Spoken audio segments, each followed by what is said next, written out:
Good morning dear student, I am Vikas. आज एक नए टॉपिक के साथ फिर से उपस्थित हुआ हूँ। जी हाँ, टॉपिक है तुलसीदास द्वारा रचित राम लक्ष्मण परशुराम संवाद। आपकी पाठ्यपुस्तक क्लास 10th के हिंदी में क्षितिज में सेकंड चैप्टर में तुलसीदास द्वारा रचित ये संवाद, ये प्रसंग वर्णित है। इसी के बारे में चर्चा करने आया हूँ। जैसा कि आप जानते हैं कि तुलसीदास विश्वविख्यात हिंदी साहित्य के कवि हैं। इन्होंने कई सारी रचनाएं रची, जिसमें रामचरितमानस की लोकप्रियता सबसे अधिक हुई। जी हाँ, रामचरितमानस एक महाकाव्य है जिसमें भगवान श्री राम उसके नायक हैं और उसी का वर्णन उन्होंने किया है। तो इनकी रचना, ये प्रसंग जो राम लक्ष्मण परशुराम संवाद है, इसको स्टार्ट करने से पहले थोड़ा इनके जीवन परिचय के बारे में देख लेना आवश्यक है। तो चलो बिना देर किए शुरू करते हैं। देख सकते हैं आप, तुलसीदास का जन्म उत्तर प्रदेश के बांदा जिले के राजापुर गांव में सन 1532 में हुआ था। कुछ विद्वान इनका जन्मस्थान सोरो जिला एटा भी मानते हैं। तुलसी का बचपन बहुत संघर्षपूर्ण था। जीवन के प्रारंभिक वर्षों से ही माता पिता से उनका बिछोह हो गया था। जी हाँ, माता पिता का साया बचपन में ही उठ गया था इनके सर से। और कहा जाता है कि गुरु कृपा से ही उन्हें राम भक्ति का मार्ग मिला। वे मानव मूल्यों को उपासक कवि थे। राम भक्ति परंपरा में तुलसी अतुलनीय हैं। रामचरितमानस कवि की अनन्य राम भक्ति और उनकी सृजनात्मक कौशल का मनोरम उदाहरण है। तो जी हाँ, ये आप देख सकते हैं, उन्होंने ऐसा वर्णन भगवान श्री राम की जो आदर्श है, ऐसा स्थापित किया है अपनी रचना में कि अन्यत्र ही ऐसा वर्णन कहीं देखने को नहीं मिलता है। तुलसी ने नीति, स्नेह, शील, विनय, त्याग जैसे उदात्त आदर्शों को प्रतिष्ठित किया। इसके अलावा मानस के अलावा कवितावली, गीतावली, दोहावली, कृष्ण गीतावली, विनय पत्रिका आदि उनकी प्रमुख रचनाएं हैं। और भाषा की बात करें तो अवधी और ब्रज दोनों भाषाओं पर उनका समान अधिकार था। सन 1623 में काशी में उनका देहावसान हो गया। तुलसी ने रामचरितमानस की रचना अवधी में और विनय पत्रिका तथा कवितावली की रचना ब्रजभाषा में की। जी हाँ, आप कह सकते हैं कि दोनों भाषाओं पर इनका समान अधिकार था।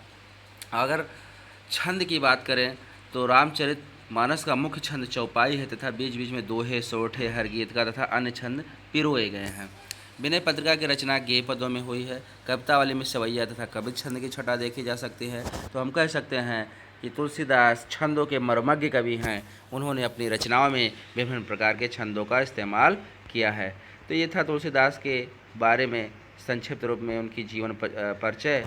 और चलते हैं इनकी रचना की तरफ, जो कि आपके सिलेबस में है। एक संवाद है राम लक्ष्मण और परशुराम के बीच। तो इसको प्रारंभ करने से पहले कोई किस समय का संवाद है उसको हम थोड़ा सा आपको बताना चाहूँगा। यह अंश रामचरितमानस जो आपका सिलेबस में ये वर्णन है, जो संवाद है राम लक्ष्मण परशुराम संवाद, वो किस समय का है। तो ये पहली बात, उनकी महाकाव्य रामचरितमानस का संवाद है, जो कि बाल कांड से लिया गया है। जी हाँ, आप जानते हैं रामचरितमानस 7 कांडों में डिवाइड है, बटा हुआ है। उसमें से बाल कांड से ये संवाद लिया गया है। ये उस समय का वर्णन इसमें मिलता है जिस समय सीता स्वयंवर का अवसर होता है। राजा जनक, जी हाँ, मिथिलापति राजा जनक जो है अपनी पुत्री सीता का विवाह के लिए एक विवाह का आयोजन करते हैं और विवाह में एक शर्त रखते हैं कि ये जो शिव धनुष है उसको जो उठा करके उस पर प्रत्यंचा चढ़ा देगा, उसी के साथ सीता का विवाह होगा। बात ये थी कि शिव धनुष जो था एक असाधारण धनुष था, कोई साधारण धनुष नहीं था, असाधारण था। एक बार राजा जनक ने उस शिव धनुष को सीता को उठाते हुए देखा था। तभी उन्होंने ये मन में उनके आया कि सीता कोई सामान्य स्त्री, सामान्य लड़की नहीं है, सामान्य नारी नहीं है। इसलिए जिसका विवाह सीता के साथ होगा वो भी एक सामान्य व्यक्ति के साथ नहीं हो सकता, एक सामान्य राजा के साथ नहीं हो सकता। इसीलिए उन्होंने, राजा जनक ने ये निश्चय किया कि ये धनुष को जो भी उठा करके प्रत्यंचा इस पर चढ़ा देगा, डोरी चढ़ा देगा, उसी के साथ सीता का विवाह होगा। इसी क्रम में जब सीता स्वयंवर का अवसर आता है, देश देश के राजे महाराजे राजा जनक के दरबार में शामिल होते हैं, शिव धनुष को देखने के आते हैं, उठाने के लिए आते हैं।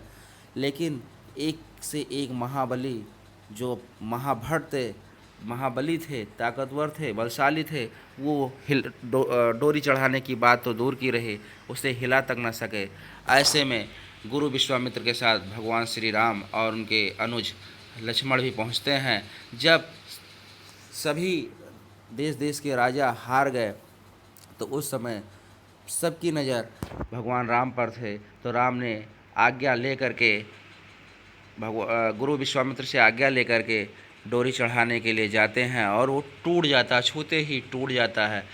तो वो शिव धनुष जो कि भगवान शिव का था, जो कि परशुराम के गुरु, परशुराम अपने गुरु मानते हैं, अपना आराध्य मानते थे, तो उनकी धनुष जब टूटता है, उसकी टंकार सुन करके वो जब जान जाते हैं कि भगवान शिव का धनुष टूटा हुआ है, उसी क्रोध में आ कर के वहाँ पर पहुँचते हैं और क्रोध में बिल्कुल गुस्साए मुद्रा में आकर के सब कुछ विध्वंस, सब कुछ नष्ट, सभी राजा को मार डालने की धमकी देते हैं। पूछते हैं किसने इस धनुष को तोड़ा है, तो उसी समय का ये वर्णन है। हालांकि इसी बीच राम लक्ष्मण परशुराम के बीच जो संवाद हुआ, इस प्रसंग में यहाँ प्रस्तुत किया गया है। यानी जो बातचीत होती है राम लक्ष्मण और परशुराम में, उसी संवाद का वर्णन तुलसीदास जी ने यहाँ पर किया है। शिव धनुष को खंडित देकर आप देख सकते हैं स्क्रीन पर अपने कि सीता स्वयंवर में राम द्वारा शिव धनुष भंग के बाद मुनि परशुराम को जब यह समाचार मिला तो वे क्रोधित होकर यहाँ आते हैं। शिव धनुष को खंडित देखकर वे आपे से बाहर हो जाते। जी, आपका से बाहर होना एक मुहावरा है, मैंने अत्यधिक गुस्सा होना।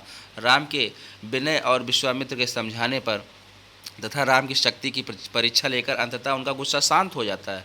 इस बीच राम लक्ष्मण और परशुराम के बीच जो संवाद हुआ, उस प्रसंग को यहाँ पर प्रस्तुत किया गया है। परशुराम के क्रोध भरे वाक्यों का उत्तर लक्ष्मण व्यंग वचनों से देते हैं। इस प्रसंग की विशेषता है लक्ष्मण की वीर रस से वगैरह व्यंग्योक्तियाँ और व्यंजना शैली की सरस अभिव्यक्ति। तो हमें उम्मीद है डियर स्टूडेंट, आप लोगों को समझ में आया होगा, बैकग्राउंड समझ में आया होगा कि ये किस समय का वर्णन है। ये उसी समय का वर्णन है। किस समय का वर्णन आप समझ पाए होंगे कि जब शिव धनुष भगवान सीता स्वयंवर का आयोजन होना था, तो उस समय जो शिव धनुष का आयोजन किया था राजा जनक ने, उस समय धनुष को तोड़ा था।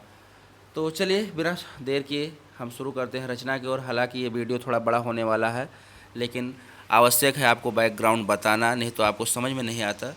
तो चलिए शुरू करते हैं बिना देर किए हुए। राम लक्ष्मण परशुराम संवाद आप जैसा देख पा रहे होंगे अपने स्क्रीन पर। जब आते हैं गुस्से में परशुराम दरबार में, जहाँ पर देश देश के राजा महाराजा बैठे हुए हैं, आकर के क्रोध में कहते हैं कि ये धनुष किसने तोड़ा, किसकी हिम्मत हुई। तो उसी का जवाब पहले पद में ये जवाब देते हैं कौन, भगवान राम। कहते हैं, जब पूछते हैं परशुराम कि ये किसकी हिम्मत हुई, किसने भगवान शिव का, हमारे आराध्य भगवान शिव का धनुष तोड़ा है, तो उसका उत्तर देते हुए राम कहते हैं, नाथ शंभु धनु भंजनिहारा। हे नाथ, शंभु, शंभु मतलब भगवान शंकर को शंभु भी कहा जाता है। शंभु का धनु माने धनुष, भंजनिहारा माने भंग करने वाला, नष्ट करने वाला, तोड़ने वाला। हई है क्यों एक दास तुम्हारा, कोई आपका एक दास ही होगा, कोई आपका एक सेवक होगा। बड़े ही उदार भाव से विनीत होकर के भगवान राम उत्तर देते हैं। भले ही क्रोध में है परशुराम, लेकिन उत्तर बड़े ही विनयपूर्वक देते हैं कि हे नाथ, जो शंभु का धनुष है उसका को भंग करने वाला कोई आपका एक दास होगा। तो हमें लगता है समझ में आया होगा ये पहला लाइन, नाथ शंभु धनु भंजनिहारा होई हैं क्यों, कोई एक होगा, एक दास, एक आपका सेवक, तुम्हारा माने आपका। आयस काह कहिन किन मोही, आयस आज्ञा दीजिए, कहिन आप अपनी बात कहिए, किन मोही, मोही माने मुझसे, आप किस उद्देश्य से को लेकर के यहाँ पर आप आए हैं, आप मुझे आज्ञा दीजिए, क्या सेवा करनी है। सुने रिसाए बोले मुनि को ही, यह बात सुन करके रिसाए माने गुस्सा होकर के बोलते हैं कौन, मुनि को ही माने क्रोधी मुनि। भाई परशुराम बड़े क्रोधी स्वभाव के हैं, बहुत क्रोधी मुनि माना जाता है, ऋषि माना जाता है ऋषि परशुराम को। तो ऋषा अपने चरित्र, अपने आचरण के अनुसार, अपने स्वभाव के अनुसार ऋषाई माने गुस्सा होकर के क्रोधी मुनि बोले। क्या बोले, नेक्स्ट लाइन में देखिए, सेवक सो जो करे सेवकाई, कहा कि हे राम, सेवक वो होता है जो सेवकाई करे, जो सेवा करे, वो सेवक कहलाता है। भगवान राम ने कहा था कि आपका एक सेवक ही होगा जो भगवान शंकर का धनुष तोड़ा है, भंग किया है, वो आपका एक सेवक होगा। तो उन्होंने जवाब दिया, किसने? परशुराम ने गुस्से में आकर के, कि सेवक सो जो करे सेवकाई, जो सेवक वही होता है जो सेवकाई करे। अरे करनी करे, करे लड़ाई। और जो अरि माने होता है शत्रु, दुश्मन, दुश्मन की जो करनी करे, उससे तो सिर्फ लड़ाई करना होता है, लड़ाई करना होता है, युद्ध करना होता है। ये सेवक का धर्म नहीं है, ये तो केवल शत्रुओं का धर्म है, और शत्रु से केवल युद्ध किया जाता है। सुनहु राम जय सुधन तोरा। और आगे कहते हैं परशुराम, सुनहु राम, हे भगवान राम, हे सुनहु राम, हे राम, जय शिवधन तोरा। जिन्होंने भी इस शिवधनुष को तोड़ा माने तोड़ा है, सहस बाहु समसो रिप मोरा, वो सहस्त्र बाहु के समान, सम होता है समान, सो रिप मोरा, से रिप माने भी शत्रु होता है, मोरा माने मेरा, वो सहस बाहु के समान मेरा शत्रु है, दुश्मन है।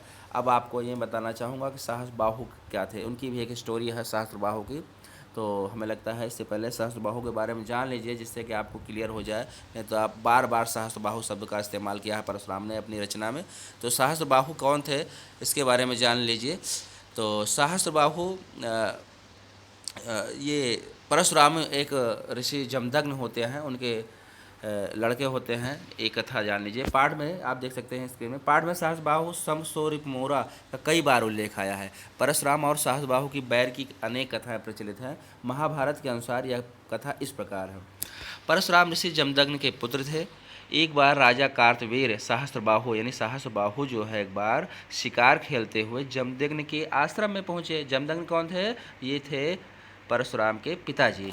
तो उनके आश्रम में सहस्त्रबाहु शिकार खेलते हुए पहुँचे। तो जो ऋषि जमदग्नि के पास एक कामधेनु नाम की गाय थी। जी हाँ, कामधेनु एक ऐसी गाय थी, एक ऐसी विशेष स्पेशल गाय थी जो कहते हैं कि सभी मनोकामनाओं की पूरी कर देती थी, पूरा कर देती थी। कौन? कामधेनु गाय। जो भी इच्छा रखता कोई, तो कामधेनु गाय उसे पूरा कर देती थी। सहस्त्रबाहु ऐसी विशेषता सुन करके उस गाय की, उस ऋषि जमदग्नि से कामधेनु गाय की मांग कर लेते हैं।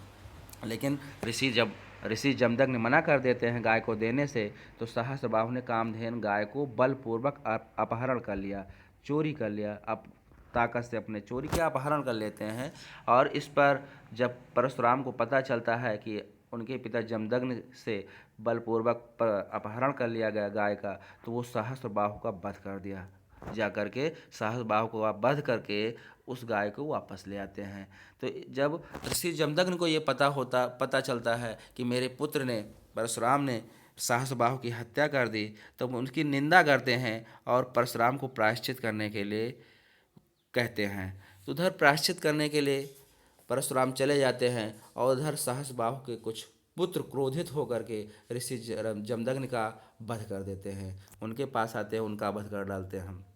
तो इस तरह पुनः क्रोधित होकर, जब वो प्रायश्चित करने के बाद उन्हें पता चलता है कि उनके पिता की भी हत्या सहस्त्रबाहु के पुत्रों द्वारा हो जाती है, तो वो पुनः क्रोधित होकर के परशुराम पृथ्वी को क्षत्रिय विहीन करने की प्रतिज्ञा कर डालते हैं। जी हाँ, कि इस पूरे धरती पर कोई क्षत्रिय बचेगा ही नहीं। चूँकि ये सहस्त्रबाहु क्षत्रिय थे, तो इस तरह से प्रतिज्ञा। तो ये जो शत्रुता है सहस्त्रबाहु और परशुराम के बीच, ये कथा बहुत प्रचलित है, और इसका वर्णन इस संवाद में कई बार उन्होंने किया है। तो आप देख सकते हैं। तो उन्होंने यही क्रम में क्या कहा है, परशुराम कहते हैं कि सहस्त्रबाहु, देखिए आप, कि सुनहु राम जय शिवधन तोड़ा। हे राम सुनिए, जिन्होंने भी शिवधन को तोड़ा है, शिवधनुष को तोड़ा है, सहस्त्रबाहु सम सो रिपु मोरा, सहस्त्रबाहु के समान वो रिपु दुश्मन है मेरा। सो बिलगाव विहाय समाजा, ना तो हमारे जंग हैं सब राजा। और सुनिए, जितने भी राजा यहाँ पर समाज में बैठे हुए हैं, उनसे बिलगाव माने अलग कर दीजिए। बिहाय, बिलगाव माने अलग हो जाएं, अलगाव, दूरी बना लें, अलग आकर के अलग हो जाएं। जो इस शिवधनुष को भंग करने वाला है, तोड़ने वाला है, वो आकर के अलग हो जाए, अपने आप को अलग कर ले। ना तो मारे जई हैं सब राजा, नहीं तो इस समाज में बैठे हुए जितने भी राजा हैं सब के सब मारे जाएंगे। सुने मुनि बचन लखन मुस्काने, ऐसी क्रोध भाषा को, ऐसी बात को सुन करके, सुनी माने सुन करके, मुनि वचन, मुनि के वचन को, लखन माने भगवान लक्ष्मण मुस्कुराते हुए और मुस्कुरा करके बोले, परस धरहि अवमाने। परस माने होता है फरसा, जी हाँ, कुल्हाड़ी के जो आकार का एक फरसा होता है, जो कि वही उनका शस्त्र होता है परशुराम का। तो फरसा धारण करने वाले की अवमानना, अवमाने माने होता है अवमानना, उनका अपमान करते हुए बोले, बहु धनुही तोरी लड़काई। मैंने तो बहुत सी यारी धनुही अपनी लड़काई में बचपन में तोड़ा है, कबहु न अस रिसकी न गोसाई। हे गोसाई, हे मुनि, आप भी तक कभी इतना क्रोध तो आपने कभी नहीं किया। मैंने अपने बचपन में तो बहुत सी सारी धनुही, जो बचपन में खेलने के लिए बच्चे बनाते नहीं है, तो हम आपसे धनुही बना करके खेल खेलते। तो वही चीज़ लक्ष्मण कहते हैं मुस्कुरा करके, हे ऋषि मुनि, है मुनि परशुराम, मैंने बहुत सारे धनुष अपने बचपन में बनाए और तोड़ा, लेकिन ऐसी गुस्सा, ऐसा क्रोध आपने तो कभी नहीं किया। यह धनु पर ममता कही हेतु, लेकिन इस धनुष पर किस प्रकार, क्यों इतनी ममता आप दिखा रहे हैं। सुनि रुसाए कह भृगकुल केतु, यह सुन करके फिर से क्रोधित हो उठते हैं। कौन? भृगकुल केतु, भृगकुल के केतु, केतु माने ध्वजा, भृगकुल के ध्वजा के समान अर्थात परशुराम। सुन रिसाए, ये बात लक्ष्मण की बात सुन करके गुस्से में आकर के कहते हैं, रे नृप बालक काल बस।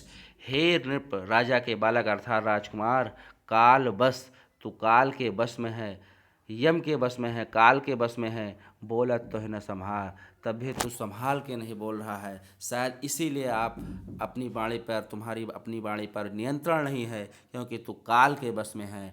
धनु ही सम त्रिपुरार धन, जो धनु ही है उसको त्रिपुरार के भगवान शंकर के धनुष के समान उसकी तुलना करते हो।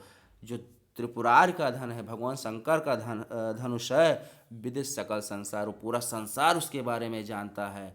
तुम उसकी तुलना धनु ही के समान करते हो, बचपन में खेली गई धनु ही के समान करते हो, शायद आपको ये पता नहीं है।